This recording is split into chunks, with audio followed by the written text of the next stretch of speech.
तो hello dear students. इस video में हम बात करते हैं temperature effect on three hinged arches के बारे में। तो मैं अगर यहाँ पे लिखता हूँ temperature effect on three hinged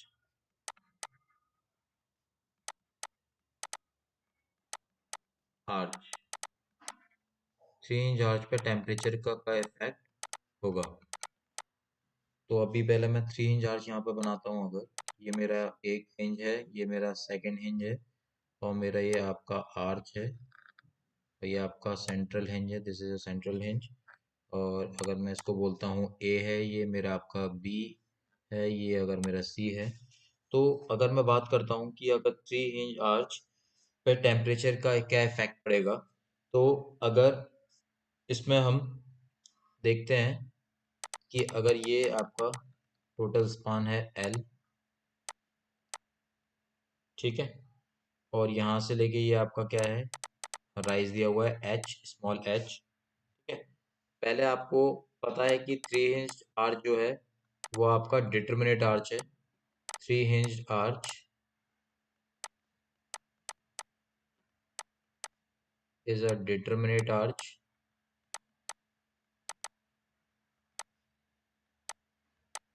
ठीक है, और determinate structure you can say this is your determinate structure, ठीक है।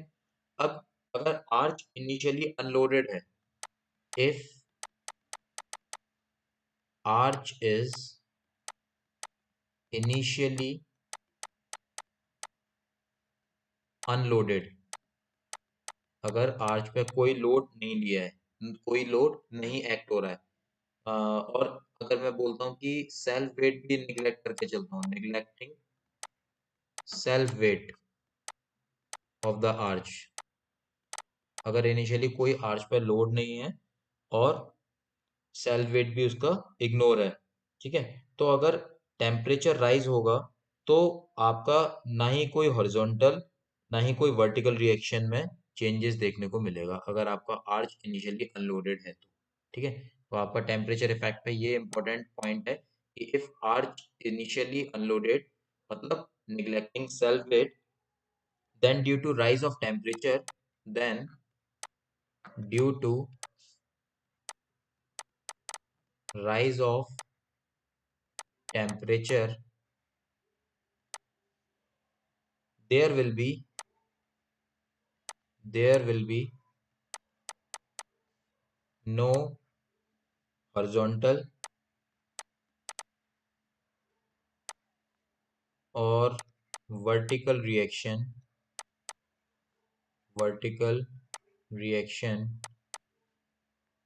induced,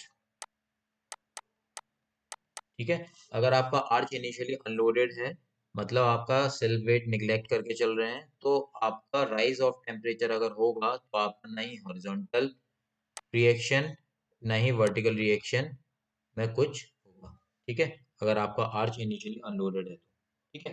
now the rise of temperature increases the length of the arch, ठीक है। अब ये क्या करता है, ये जो आपकी लेंथ है आर्च की, ये अगर आपका टेम्परेचर राइज होता है तो ये क्या होता है, लेंथ भी इसकी आर्च की क्या हो जाती है, इंक्रीज हो जाती है, क्योंकि आपको पता है जो आपके सपोर्ट्स हैं, जो हिंज सपोर्ट है ए और बी, वो आपका मूव नहीं करेंगे।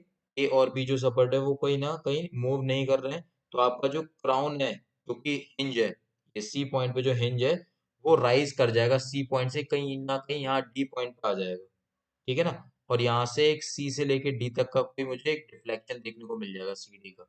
अगर मैं उसको बोलता हूँ इस वर्टिकल वाले पार्ट को, जैसे अगर मैं यहाँ पे फिगर बना दूं, जैसे कोई टेम्परेचर हमने राइज किया, तो ये जो मेरा लेंथ ऑफ आर्च है ये क्या हो जाएगा, मेरा इंक्रीज हो जाएगा, this length of arch is increasing, ठीक है। और यहाँ से ये सी पॉइंट मेरा डी पॉइंट पे पहुंच जाएगा, और ये आपका ये पॉइंट जो कहलाएगा, इसको मैं अगर बोल देता हूँ योर डेल्टा, ये अगर मेरा थोड़ा पार्ट डेल्टा इंक्रीज करेगा, ये आपका एच था सेंट्रल हिंज, और आपका ये सी डी जो पोर्शन होगा ये आपको डिफ्लेक्शन थोड़ा डिफ्लेक्टेड शेप दिखेगा इस तरफ, ठीक है।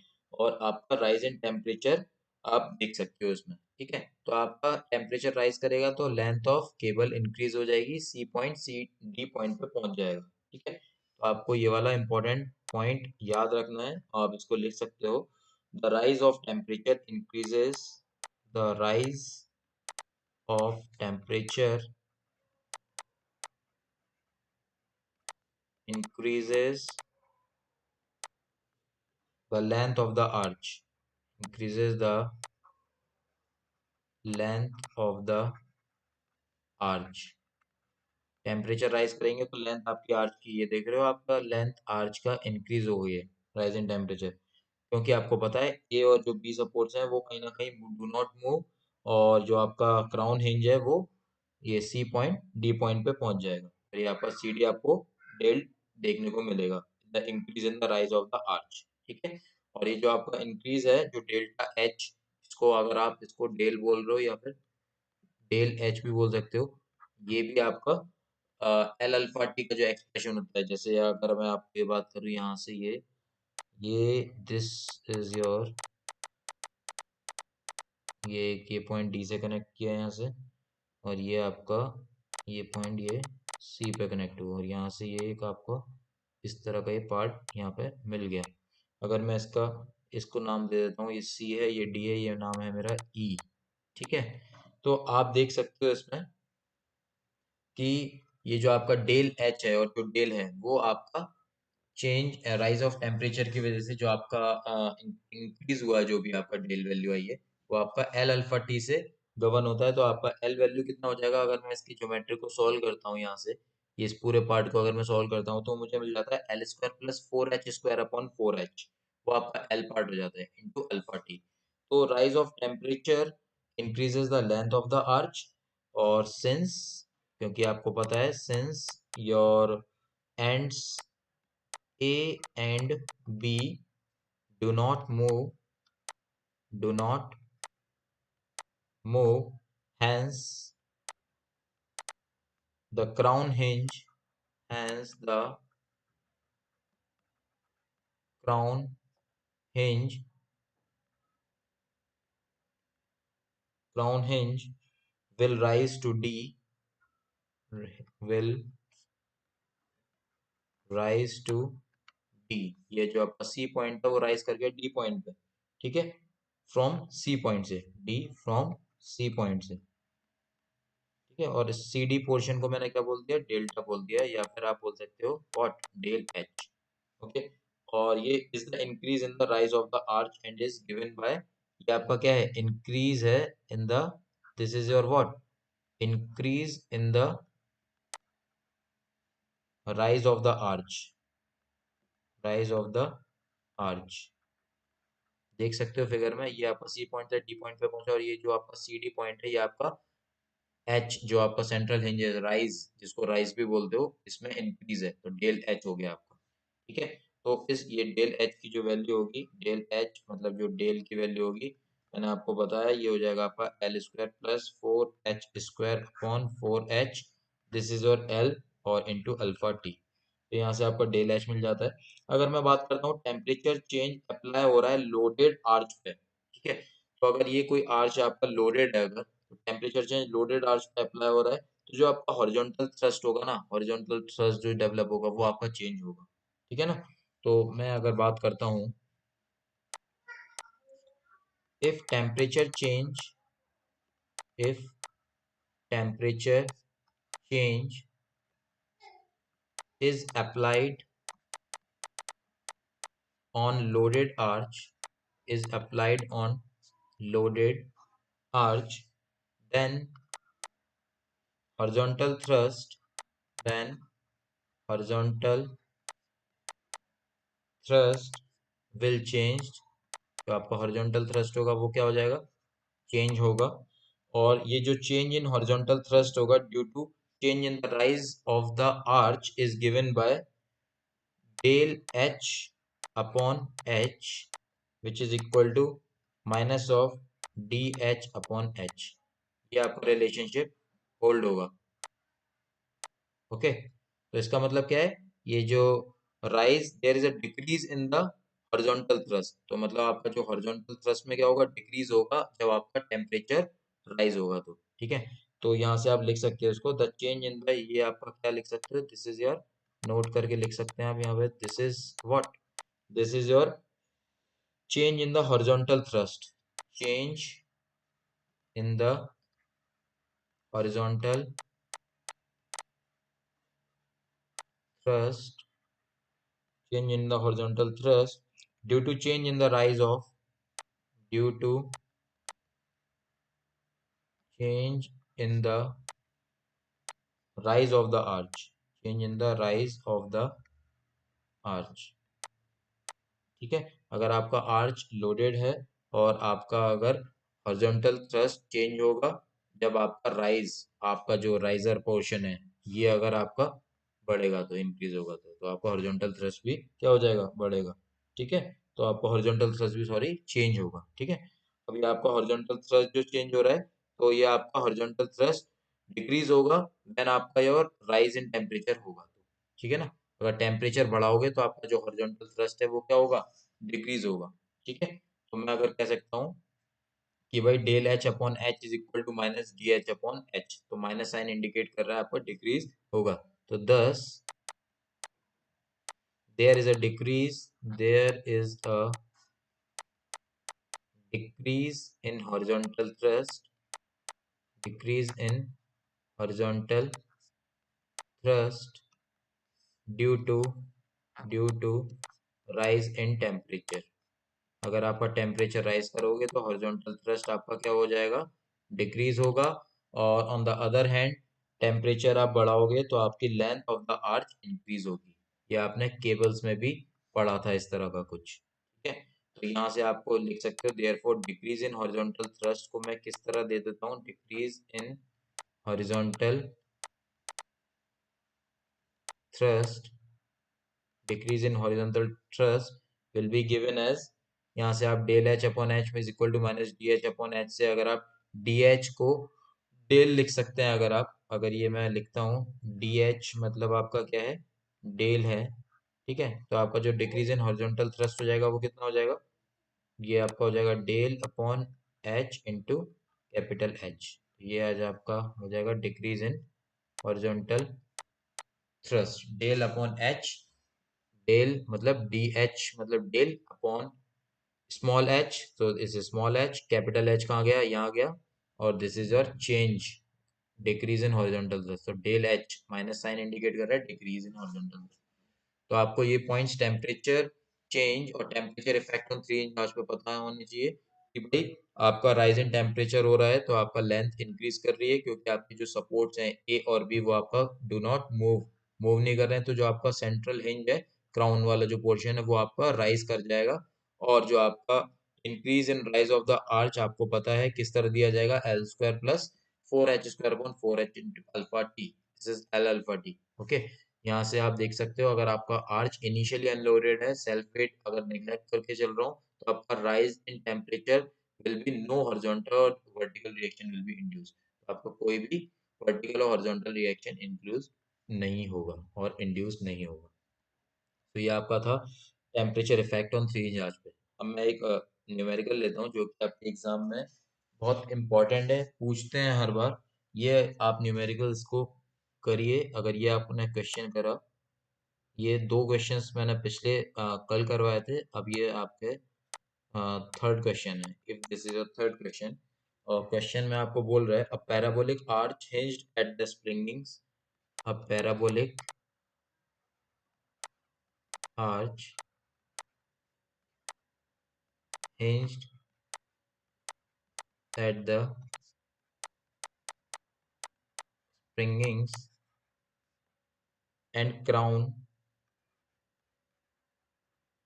has a span of 20 meter, hinged at the springing at crown, crown पे मतलब 3 hinged है, ठीक है, and has a span of 20 meters, span दिया हुआ है 20 metre, central rise of arch is 4 meter,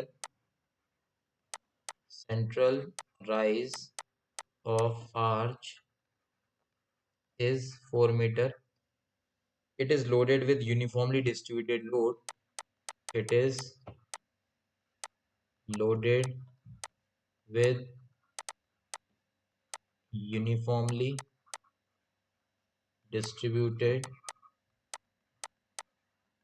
load, UDL act कर रहा है, ऑफ इंटेंसिटी भी दी हुई है इसकी, of intensity 2 kilonewton per metre, 2 kilonewton per metre on the left 8 metre length, on the left 8 metre length. ठीक है, आपका जो यूडीएल की लेंथ है वो 8 मीटर है और 2 किलोन्यूटन पर मीटर उसकी इंटेंसिटी है। ठीक है, और कैलकुलेट करवा रहा है आपसे, calculate the direction and magnitude of reactions eight the hinges, direction and magnitude, direction and magnitude of reactions, direction and magnitude of reactions eight the hinges, eight the hinges। ठीक है, डायरेक्शन पूछ रहा है और मैग्नीट्यूड पूछ रहा है reactions का at the hinges। Second part पूछ रहा है bending moment, normal thrust and shear. B part में पूछ रहा है bending moment, bending moment, normal thrust, normal thrust and shear, and shear at 4 metre, shear at 4 meter and 15 meter from left end, 15 meter from left end। Okay, और एक और part पूछ रहा है maximum positive and negative bending moment. C part is maximum positive and negative bending moment. ठीक है, important question है ये आपका, सारे ही इंपॉर्टेंट क्वेश्चन है, ये आपका एग्जाम्स में हर बार मिल जाएगा आपको ये question. This is very important question. Parabolic arch दिया हुआ है, तीनों साइड दोनों स्प्रिंगिंग्स पे मतलब सपोर्ट्स पे, और आपका क्राउन पे हिंज है, स्पान 20 मीटर है, सेंट्रल राइज जो आपका राइजर जिसको बोलते हैं आप राइज बोलते हो 4 मीटर दिया हुआ है, लोडेड विद यूडीएल लगा हुआ है, इंटेंसिटी दी हुई है उसकी 2 kilonewton per metre, 8 metre length का है। Calculate direction and magnitude of reactions पूछ रहा है, रिएक्शंस बेंडिंग और डायरेक्शन और bending moment, normal thrust and shear at 4 metre and 15 metre from the left hand से पूछ रहे हैं, और पॉजिटिव मैक्सिमम, मैक्सिमम पॉजिटिव और नेगेटिव बेंडिंग मोमेंट भी वो पूछ रहे हैं। तो सबसे पहले आप क्या करो, सॉल्यूशन पार्ट अगर आपको करना है तो सबसे पहले आप डायग्राम बना दीजिए। ये आपका 3 इंच आर्च है, if this is your, this is your 3 inch arch, ये आपका थर्ड हिंज ये रहा, this is your A, this is your B, this is your C.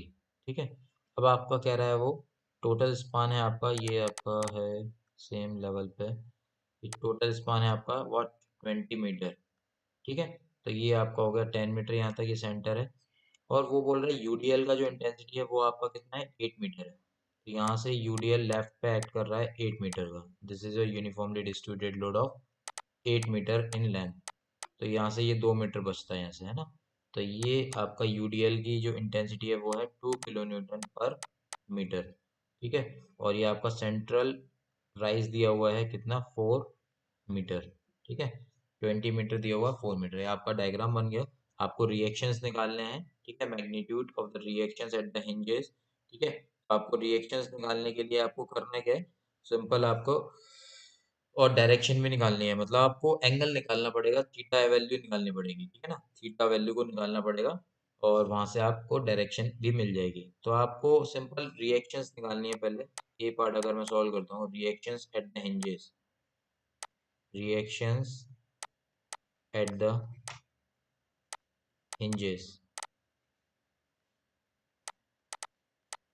ठीक है, रिएक्शन किस तरह निकालोगे आप बताओ भाई, कि भाई एक तो ये यहाँ पे क्या क्या लगता है, ये आपका आर ए है, this is your R be here, और ऊपर से जो लोड आ रहा है तो उसको आप summation of F Y is equal to अगर 0 कर देते हो तो आपका आर ए और आर बी क्या मिल जाता है, ठीक है ना। और आपका हॉरिजॉन्टल थ्रस्ट भी डेवलप होगा, this is your H A, this is your H B, ठीक है।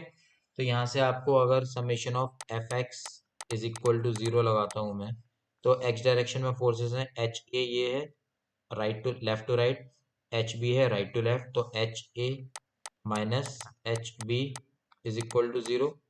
So H A is equal to किसके बराबर मिल गया, एच बी के बराबर मिल गया। मान लो ये मेरा एच ही है से हॉरिजॉन्टल थ्रस्ट, तो ये मेरा किसके इक्वल हो गया, एच के बराबर हो गया, दोनों मेरे क्या हो गया, एच हो गया।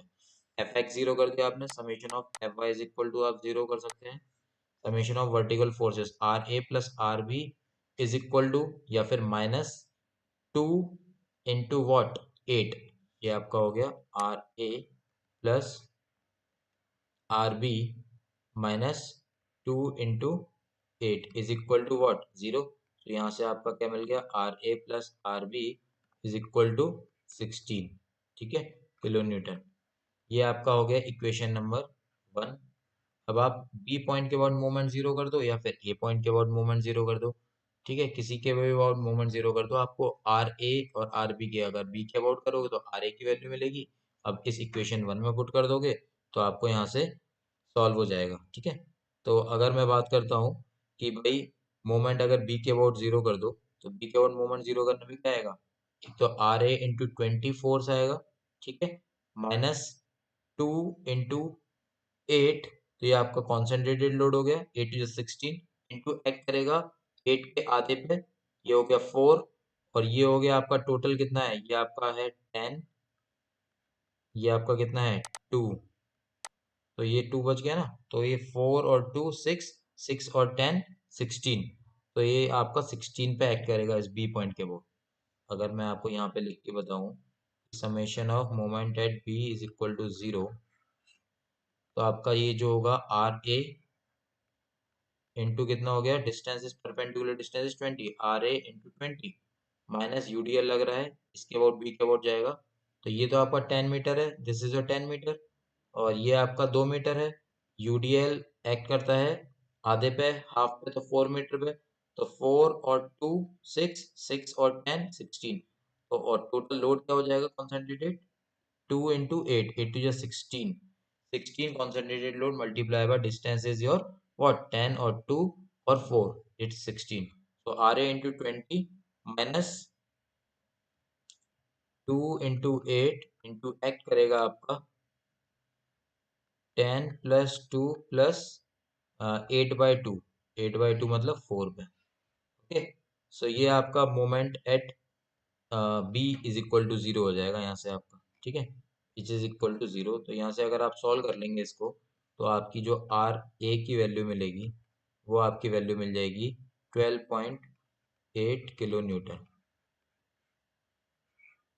ठीक है, आर ए की वैल्यू 12.8 किलो न्यूटन आ जाएगी। अगर मैं इक्वेशन नंबर 1 में पुट कर दूं तो आर बी की वैल्यू कितनी मिल जाएगी, 16 माइनस 12.8, तो ये हो जाता है अगर आपका R B is equal to 16 minus 12.8 is equal to, ये कितना मिल गया मुझे, ये मिल गया आपको 3.2 किलो न्यूटन, तो आर बी भी आपको यहाँ से मिल गया ना। आपको पता है कि हॉरिजॉन्टल थ्रस्ट कैलकुलेट करने के लिए, to calculate horizontal thrust bending moment आप एट सी पॉइंट पे 0 कर दो, तो summation of moment at C is equal to क्या कर दो, 0 कर दो, तो आपको हॉरिजॉन्टल थ्रस्ट की वैल्यू भी मिल जाएगी। यहाँ पे मैं फिगर फिर से बना देता हूँ, रफ फिगर बनाता हूँ, ये आपका था यूडीएल, ये आपका सेंटर था, ये आपका 4 मीटर है, ये आपका 20 है, this is your what 8 metre, this is your 2 metre, this is your 10 metre, ठीक है। यहाँ से आपका आर ए आ चुका है, आर बी आ चुका है, हॉरिजॉन्टल थ्रस्ट आपको कैलकुलेट करना है एच। तो इस सी पॉइंट के बाद आप क्या करो, मोमेंट की वैल्यू को क्या कर दो, 0 कर दो, ये A point A B point है, this is A, this is B, this is C, ये आपका इंटेंसिटी कितनी है 2 किलो न्यूटन पर मीटर का, ठीक है। अब moment at C is equal to 0 कर दो, आर ए की वैल्यू कितनी निकाली थी हमने, 12.8, आर बी की निकाली थी आपने 3.2। Okay, this is your R B, this is your R A. Okay, तो R A into C point के अबाउट 10 मीटर हो जाएगा। ये total distance 8 + 2 is what, 10 metre. Okay, तो यहाँ से आप कर दो आर ए इंटू वॉट, 10। ठीक है, आप आर ए इंटू क्या कर सकते हो, आप 10 कर सकते हो। तो यहाँ से आप, या फिर लेफ्ट से ले रहा हूँ मैं, आप राइट से भी ले सकते हो। राइट से क्या क्या हो जाएगा आपका इस सी पॉइंट के अबाउट, बस simple R B into what 10 minus H into what 4। Okay, तो यहाँ से आप एच की वैल्यू निकाल सकते हो, या फिर आर ए इंटू कर दो आप 10, और आर ए कितना हो गया, इंटू 10 हो गया यहाँ से आपका। ठीक है, और minus 2 into 8 16, 2 into 8 is 16। Okay, 2 into 8 is your 16, into x कितने पे करेगा ये, 2, और ये 4 पे, 8 का आधा 4, 4 और 2 6, इंटू 6। तो ये आपका हो गया ये वाला लोड यूडीएल, और माइनस ये एच इंटू परपेंडिकुलर डिस्टेंस कितनी है 4 मीटर, तो minus H into 4 metre. Okay, तो यहाँ से आप सॉल्व कर सकते हो, इज इक्वल टू 0। अब आर ए की वैल्यू कितनी थी हमारी, आर ए की वैल्यू 12.8, तो यहाँ से आप पुट कर सकते हो दिस इज योर 12.8। तो यहाँ से आप एच की वैल्यू को फाइंड आउट कर सकते हो, एच की वैल्यू को आप फाइंड आउट कर सकते हो। ये तो मैंने अगर आपको तरीका बताया लेफ्ट से, अगर आपको किस तरह फाइंड आउट करना है। अगर आप मोमेंट एट सी को राइट से भी फाइंड आउट कर सकते हैं। राइट से किस तरह करोगे, आपको ये वाला जो लोड है इसकी कैलकुलेशन नहीं करनी पड़ेगी। तो आर बी इंटू इस सी के अबाउट मोमेंट लोगे तो आर बी इंटू 10 माइनस, ये अगर आर बी क्लॉकवाइज लग रहा है, एंटी क्लॉक लग रहा है, पॉजिटिव ले रहा हूँ मान लीजिए अगर राइट सेक्शन पे, तो इस एंटी क्लॉक और क्लॉकवाइज वाले को मैं क्या लूंगा, नेगेटिव। ठीक है, तो R B into 10, this is R B into perpendicular distance is 10, और minus H into perpendicular distance is 4। So minus H into 4 is equal to 0। R B की वैल्यू कितनी थी 3.2 multiply by 10 minus H into 4 is equal to 0।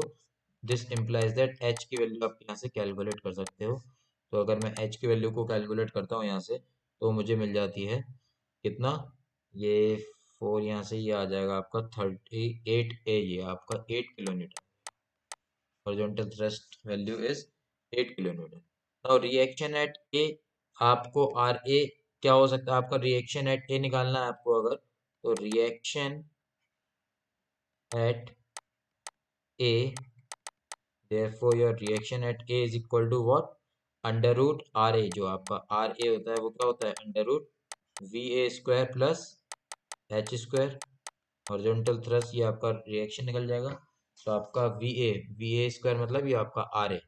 ठीक है ना, अगर मैं इसको रिएक्शन बोलते हैं, इसको अगर मैं वी ए डिनोट कर देता हूँ, अगर this is V A, this is और वी बी वर्टिकल रिएक्शन, और आपका हॉरिजॉन्टल रिएक्शन जो आपकी दिस इज और रिएक्शन आर ए। ओके, ये कैसे निकलेगा, वी ए का square plus H square, so this is V A square plus H square. V A value आप निकाल चुके हो, कितनी आई थी आपकी 12.8। Okay, so this is your under root of 12.8 का square plus H square is 8 का स्क्वायर। ये इसको आप सॉल्व कर लो, रिएक्शन एट ए आ जाएगा 15.09 kilo Newton. So this is your magnitude of your reactions at the hinges. तो ये आपका रिएक्शंस निकली है हिंजेस पे। ठीक है, तो आपका ये वर्टिकल रिएक्शन निकालिए, हॉरिजॉन्टल निकालिए, अंडर रूट कर दिया है वी का स्क्वायर प्लस एच स्क्वायर, तो यहाँ से आपका मैग्नीट्यूड मिल गया। Now its inclination with horizontal is given by, आपका जो tan थीटा ए जो आपका होता है इंक्लाइनेशन इज गिवन बाय कितना, V A upon what H. Inclination मैं किस तरह देता हूँ, inclination with horizontal, inclination with horizontal is given by tan theta A is equal to कितना हो जाएगा, वी ए अपॉन एच। तो आपका वी ए की वैल्यू कितनी है 12.8 अपॉन एच की वैल्यू है 8। यहाँ से सॉल्व कर लो अगर आप इसको, क्या मिल जाएगा 1.6। यहाँ से थीटा ए की वैल्यू क्या हो जाएगा tan इनवर्स 1.6, तो यहाँ से आप थीटा ए की वैल्यू निकाल लो, ये आपका हो जाएगा 58 डिग्री आ जाएगा। इसको आप सॉल्व कर लेना, ये आपका थीटा ए की वैल्यू मिल जाएगी 58 डिग्री। नाउ आपका ए पे आपने रिएक्शन निकालनी, सिमिलरली बी पे भी निकाल सकते हो। दिस इज वी बी, ये this is H, so R B क्या हो जाएगा आपका under root V B square plus H square. तो वी बी की वैल्यू 3.2 का square plus H is 8 square, तो आर बी की वैल्यू भी आपको मिल जाएगी। मैं अगर यहाँ से लिख देता हूँ R B is equal to कितना हो जाएगा under root V B square plus H square. Okay, तो वी बी की वैल्यू थी आपकी 3.2 का square plus 8 square, it is R B is equal to आपका मिल जाता है यहाँ से 8.62 किलो न्यूटन। तो यहाँ से आप आर बी भी निकाल सकते हो। हिंज पे पूछा था, सपोर्ट पे पूछा है, तो आपने आर ए और आर बी निकाल दिए। Reaction, these are your reactions. और inclination with the horizontal is tan theta A is equal to V A upon H, tan theta B is equal to V B upon H. ठीक है, तो यहाँ से आपने इस तरह इंक्लिनेशन tan थीटा बी भी निकाल सकते हो। tan थीटा बी की अगर मैं बात करता हूँ, तो ये आपका कितना हो जाएगा, tan थीटा बी निकालना है तो वी बी अपॉन एच कर दो। तो वी बी अपॉन एच में वी बी डालो, एच डालो, तो यहाँ से थीटा बी आप सॉल्व कर लेना।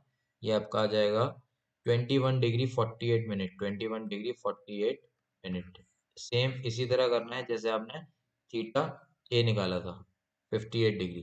ठीक है, now magnitude and direction of the reaction at the crown will be the same as that of the reaction at the hinge B। ठीक है ना, तो आपका मैग्नीट्यूड और डायरेक्शन जो क्राउन पे है, वो सेम होगी as that of the reaction at the hinge B. इस बी पे जो है that is your 8.6 kilo newton. Okay, B पे कितनी आई है आपकी 8.6 किलो न्यूटन आई है एट 21 डिग्री 48 मिनट एंगल पे विद द हॉरिजॉन्टल। ये आपका एंगल जो बन रहा है यहाँ से, ये आपका इस एंगल पे आपकी जो वैल्यू आई है वो कितनी है 8.62 kilonewton. This is due to the fact that there is no loading between B and C, क्योंकि आपको पता है बी और सी के बीच में कोई भी लोड नहीं है।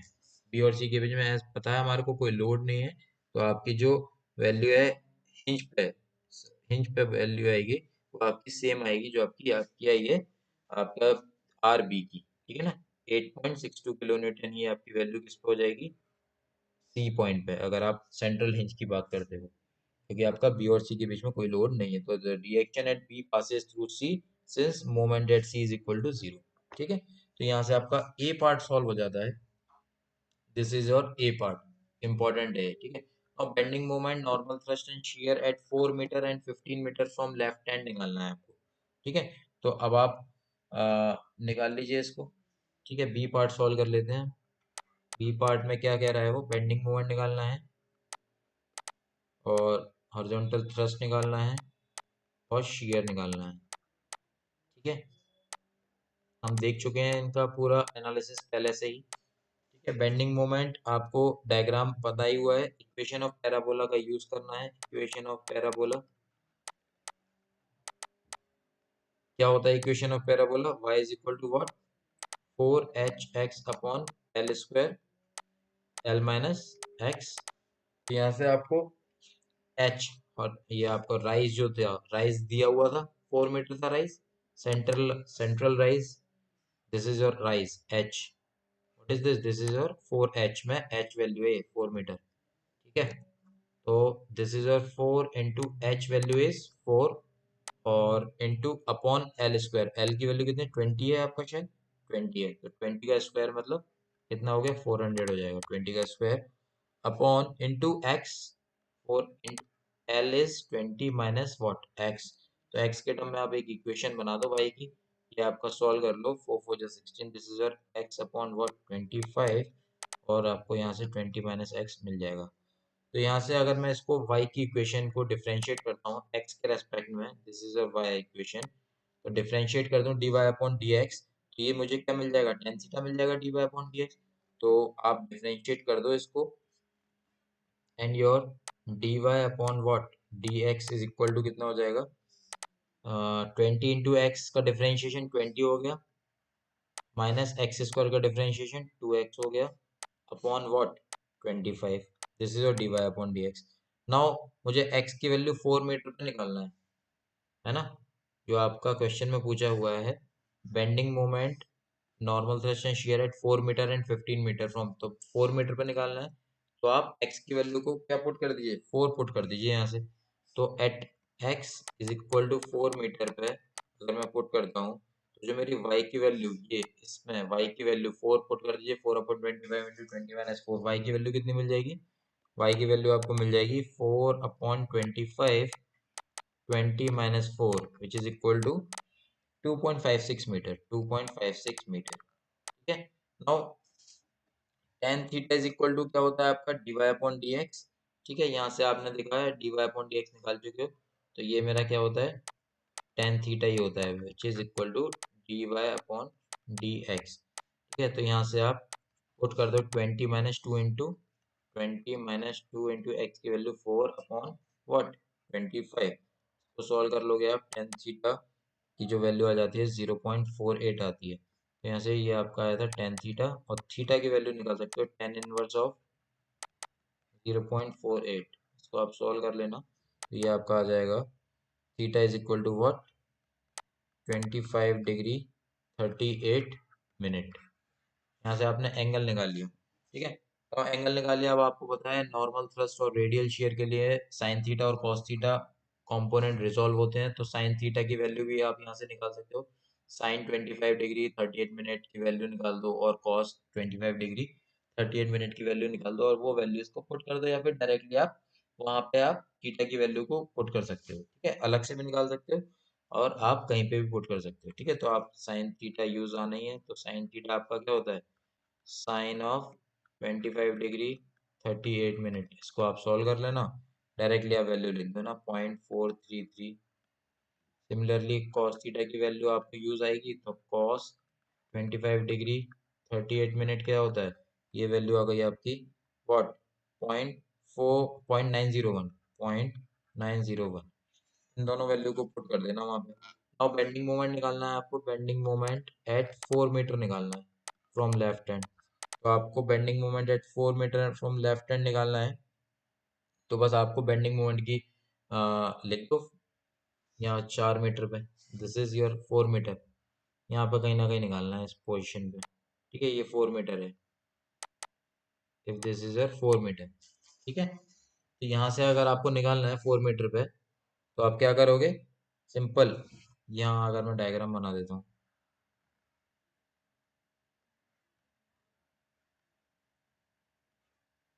ये आपका यूडीएल है, ये मान लीजिए 4 मीटर है, ये आपका 2 किलो न्यूटन पर मीटर लग रहा है। ठीक है, यहाँ से आपका आर आया था 12.8, और ये 4 मीटर पे निकालना है, और एच की वैल्यू आई थी आपकी कितनी, 8 आई थी शायद, एच की वैल्यू आया था 8 आया था। ठीक है, और वाई की वैल्यू कितनी आई थी 4 मीटर पे, दिस इज योर वाई, ये आप निकाल चुके हो वाई की value, this Y is equal to कितना आया था, ये आपका वाई की वैल्यू आई थी 4 मीटर पे 2.56, दिस इज योर 2.56, तो बस लगा दीजिए Y bending moment at 4 meter कितना हो जाएगा, 12.8 इंटू 4, ठीक है, minus H horizontal thrust into perpendicular distance is Y, so H into Y is 2.56 minus UDL लग रहा है 2 इंटू 4, 8 इंटू एक्ट करेगा 4/2 पे, तो 2 इंटू 4 इंटू एक्ट करेगा 4/2 पे, सो दिस इज योर 4 4 जा 16। एच की वैल्यू आपकी कितनी थी, पुट कर सकते हैं एच की वैल्यू 8 किलो न्यूटन, यहाँ से आप सोल्व कर लो, बेंडिंग मोमेंट एट 4 मीटर मिल जाएगा आपको 14.72, 14.72 किलो न्यूटन मीटर। तो आप इस तरह बेंडिंग मोमेंट किसी भी सेक्शन पे अगर वो पूछता है 3 इंच पैराबोलिक आर्च में, तो आप x की वैल्यू को पुट करोगे, dy/dx करोगे उसका डिफरेंशिएशन, और x की वैल्यू में जो भी क्वेश्चन में पूछा है वहां पे आप पुट कर दोगे।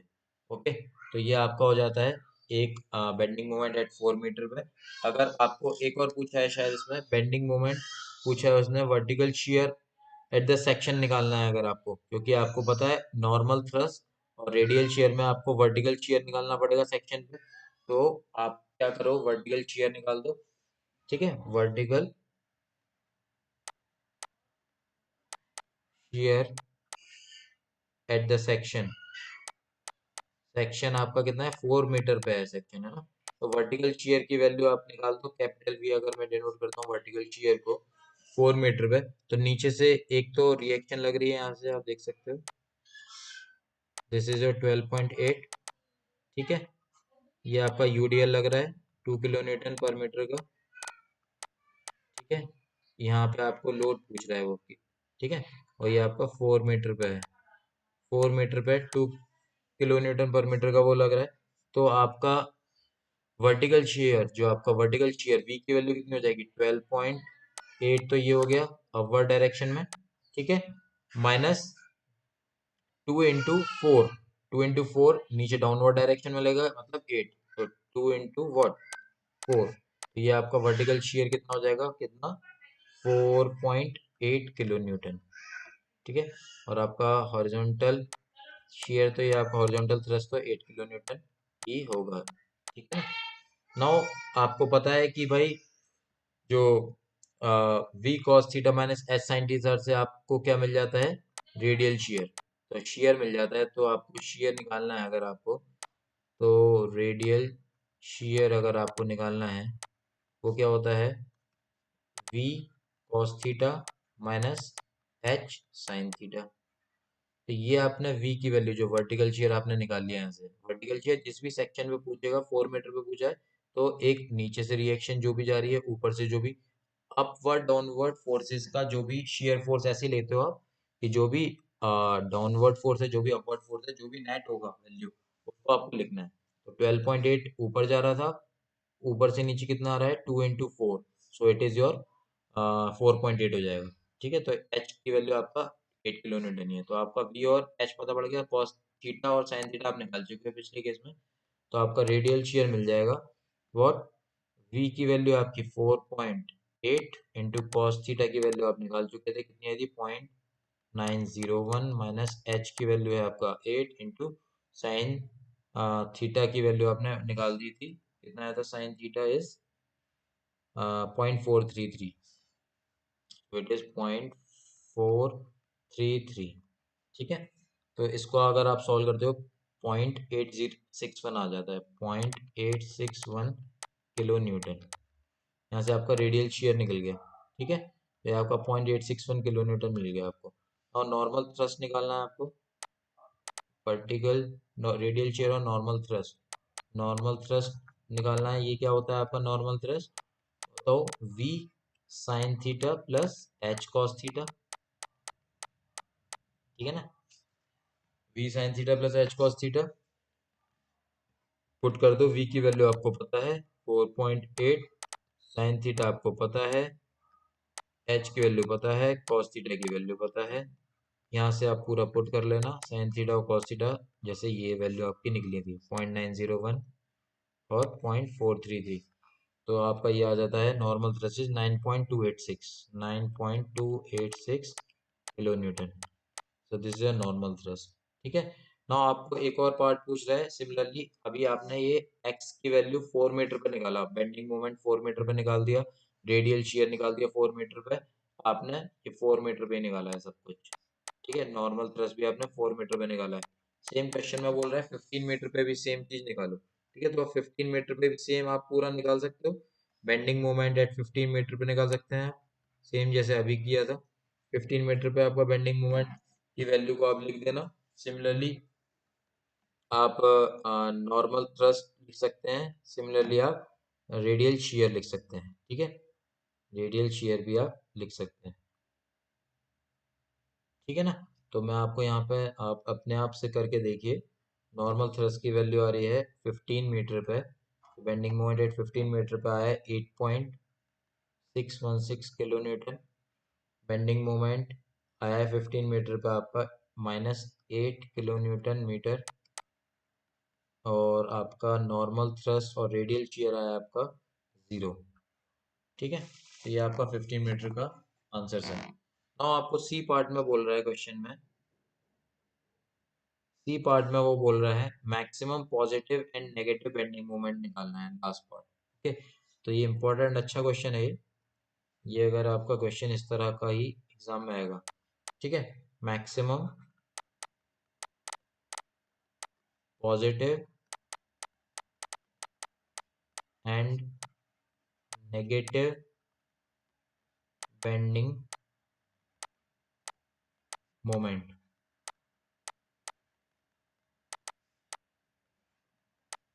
मैक्सिमम पॉजिटिव और नेगेटिव बेंडिंग मोमेंट निकालना है, ठीक है। तो आपको पता है मैक्सिमम पॉजिटिव बेंडिंग मोमेंट अकर होगा जहाँ पे आपका यूडीएल है। मैंने बताया था जहाँ पे लोड होता है वहाँ पे आपका मैक्सिमम पॉजिटिव बेंडिंग मोमेंट होता है। और आपका मतलब अगर मैं पॉजिटिव बेंडिंग मोमेंट, ये लोड है आपका कहाँ पे, ये आपका 3 इंच आज था, ठीक है ना। तो इसी ये आपका था 8 मीटर पे, ठीक है। 2 किलो न्यूटन पर मीटर की इंटेंसिटी थी इसकी। ये आपका सेंट्रल हिंज था, ठीक है। ये आपका कितना था, 4 मीटर था, टोटल 20 मीटर। ओके, नाउ आपको पता है मैक्सिमम पॉजिटिव बेंडिंग मोमेंट मिलेगा इस लोड के नीचे कहीं पे भी, ठीक है। लोड के कहीं पे भी मिलेगा, कहाँ पे मिलेगा मैक्सिमम, आपको क्या करना पड़ेगा, डिफरेंशिएट करना पड़ेगा, जैसे आपने कल भी देखा था पिछले पिछले वीडियो में, ठीक है, पिछले न्यूमेरिकल में, पिछले से पिछले, ठीक है। तो यहाँ से आपको x की वैल्यू निकालनी पड़ेगी और सेक्शन x के लिए आपको लिखना पड़ेगा बेंडिंग मोमेंट की वैल्यू, और वहां से आपको क्या मिल जाएगा, मैक्सिमम पॉजिटिव बेंडिंग मोमेंट, ठीक है। इस लोड के नीचे कहीं पे भी मिलेगा, और नेगेटिव बेंडिंग मोमेंट मिलेगा यहाँ पे इस पोर्शन में। This is your A, this is your C, this is your B, ठीक है। यहाँ से h की वैल्यू लिख सकते हैं आप, आर बी, वी भी लिख सकते हैं, 8 किलो न्यूटन था। This is what, 8 kilo Newton again. This is your 12.8 kilonewton, I think. Yes, or this is your 3.2 kilonewton. This is your RB here. This is your RA here. Okay. Now, अब आपने कोई section लेना है, section x X section ले लिया। If यहाँ पे मैं कोई सेक्शन कट कर लेता हूँ, x X section at a distance of what, x from this and, ठीक है। अब आपने एक्स एक्स सेक्शन कट कर लिया, एक्स की वैल्यू आप निकाल देना। पहले आप बेंडिंग मोमेंट लिख लो इस एक्स एक्स सेक्शन पे। सो बेंडिंग मोमेंट, तो एम एक्स की वैल्यू लिख सकते हैं यहाँ पे आप, क्या हो जाएगा, R A 12.8 into X, this is a 12.8 into what, X, ठीक है, minus load 2 kilo newton per meter का एक्स पे लगेगा, तो 2 into X is your concentrated load, into act करेगा एक्स बाई 2 पे। तो this is your 2 into X is your concentrated load, act करेगा एक्स के आधे पे, एक्स बाई 2 पे, ठीक है। Minus this is your 8 kilo newton horizontal thrust into perpendicular distance इस सेक्शन के about, this is your Y ordinate, ठीक है। एक्स सेक्शन लिया ए पॉइंट से और y ऑर्डिनेट, ठीक है, this is a y। So this is what your y, तो 8 into what, y, perpendicular distance is y, so it is your minus 8 into y here, okay। now y की value आप equation of parabola से निकाल सकते हैं, निकाल चुके हैं, ठीक है। तो यहाँ से आप पुट कर सकते हैं 12.8 into what, your x minus what, ये आपका 2 से 2 गया, एक्स स्क्वायर चला गया, ये आपका बच जाता है 8 इंटू वाई। वाई की वैल्यू आप ऑलरेडी निकाल चुके हैं स्टार्टिंग में, वाई की वैल्यू आपने यहाँ से निकाला था, Y is equal to, this is your Y, X upon 25, 20 minus X. Equation of parabola आप पहले ही एक्स के टर्म में निकाल चुके हो, तो ये वैल्यू पुट कर दो, X upon 25, 20 minus X, Y की वैल्यू इसको और सिंप्लीफाई कर देते हैं। So this is your 8 into Y is X upon 25, 20 minus what, X. तो ये सारी वैल्यू एक्स के टर्म में आ गई, ठीक है। तो ये अब इस एक्स की वैल्यू को, इस एम एक्स की इक्वेशन को आप क्या कर दो, for maximum positive bending moment के लिए इस एक्स की वैल्यू को आपको क्या करना पड़ेगा, डिफरेंशिएट करना पड़ेगा, और एम एक्स टू भी maximum D M X upon D X is equal to क्या करना पड़ेगा, जीरो करना पड़ेगा, ठीक है। इस एम एक्स की इक्वेशन को एक्स के रेस्पेक्ट में क्या कर दो, आप डिफरेंशिएट कर दो सिंपली। तो आप इसको करिए, 12.8 इंटू एक्स का differentiation is 1, so this is your 12.8 here, और माइनस एक्स स्क्वायर का डिफरेंशिएशन इज 2x हियर, ठीक है, माइनस माइनस व्हाट, ये आप सॉल्व कर लेना, 20 इंटू 8 इंटू एक्स अपन 25, इसका डिफरेंशिएशन क्या हो जाएगा, ये पूरी वैल्यू आ जाएगी, x का डिफरेंशिएशन 1 और x स्क्वायर का डिफरेंशिएशन इज 2x। इस पूरे पार्ट को अगर मैं सॉल्व कर देता हूँ तो इस पूरे पार्ट को आप सॉल्व करके यहाँ से लिख सकते हैं, दिस इज 12.8 माइनस 2x और माइनस 32, इसको सॉल्व कर लेता हूँ, आप कर लेना 32.5 plus 16/25 into X is equal to 0। तो यहाँ से आपको x की वैल्यू मिल जाएगी, ये आपका क्या था, dmx अपॉन dx था। यहाँ से आप x की वैल्यू मिल जाएगी, आपको फाइंड आउट कर लो, 4.7 मीटर मिल जाती है। ठीक है, x की वैल्यू 4.7 मीटर पे आपका कहीं ना कहीं पॉजिटिव बेंडिंग मोमेंट मिलेगा मैक्सिमम। ठीक है, तो नाउ बेंडिंग मोमेंट मैक्सिमम आपको कहाँ पे मिलेगा, पॉजिटिव वाला पॉजिटिव बेंडिंग मोमेंट मिलेगा 4.7 मीटर पे। तो x की वैल्यू में इस इक्वेशन में, दिस इज योर इक्वेशन, यहाँ पे आपने सेक्शन गेट किया था, अभी आपको x की वैल्यू नहीं पता थी, पहले आपने x की टर्म में निकाल दिया उस mx की वैल्यू को, अब आपको डिफरेंशिएट करा और x के रेस्पेक्ट में करा, इस x की वैल्यू पे 4.7 मीटर पुट करो x की जगह और आपको यहाँ पे बेंडिंग मोमेंट पॉजिटिव मैक्सिमम मिल जाएगा। तो बस सिंपल क्या करना है, 12.8 into x value is 4.7 minus 4.7 का square minus 8 into 4.7 upon 25 into 20 minus 4.7। तो यहाँ से आप पॉजिटिव बेंडिंग मोमेंट निकाल सकते हैं, ये आपका आ जाएगा 15 kilo newton meter. So this is your 15 kilo newton meter positive bending moment. ये आप इस तरह मैक्सिमम पॉजिटिव बेंडिंग मोमेंट निकाल सकते हैं। ना आपको पता है maximum negative bending moment evidently occur होगा यहाँ पे portion somewhere in the portion BC, इस बीसी पोर्शन के बीच में, यहाँ पे आपका लोड नहीं है। तो इक्वेशन फॉर बेंडिंग मोमेंट आप लिख सकते हो, यहाँ से आप इक्वेशन लिख दो, यहाँ पे एक्स को मेजर कर लो इस पॉइंट से, अगर ठीक है ना, कोई आप सेक्शन ले लो फिर से, ये आपका सेंट्रल रेंज था, यहाँ से एक्स, ये दे, ये अगर आपका एक्स एक्स सेक्शन है, एक्स मेजर कर लो, ये आपका वाई है, यहाँ से आपको सारी वैल्यूज पता ही हैं। ठीक है, ओके, तो यहाँ से आपको इस एक्स एक्स सेक्शन पे एम एक्स की इक्वेशन लिखनी है। So for negative bending moment, this is your negative bending moment occurs कहाँ पे होगा, पोर्शन बीसी। ठीक है ना, बीसी पोर्शन के बीच में नेगेटिव बेंडिंग मोमेंट आपको मिलेगा। तो एम एक्स इस, अब यहाँ से आपने एक्स मेजर किया इस बी पॉइंट से, this is your A, this is your B और this is your C here. एस एक्स एक्स सेक्शन पे, this is your X X section, X distance पे वाई कोऑर्डिनेट है इसका, यहाँ पे आप सिंपल बेंडिंग मोमेंट की आपकी value 3.2, this is your 8 kilo Newton.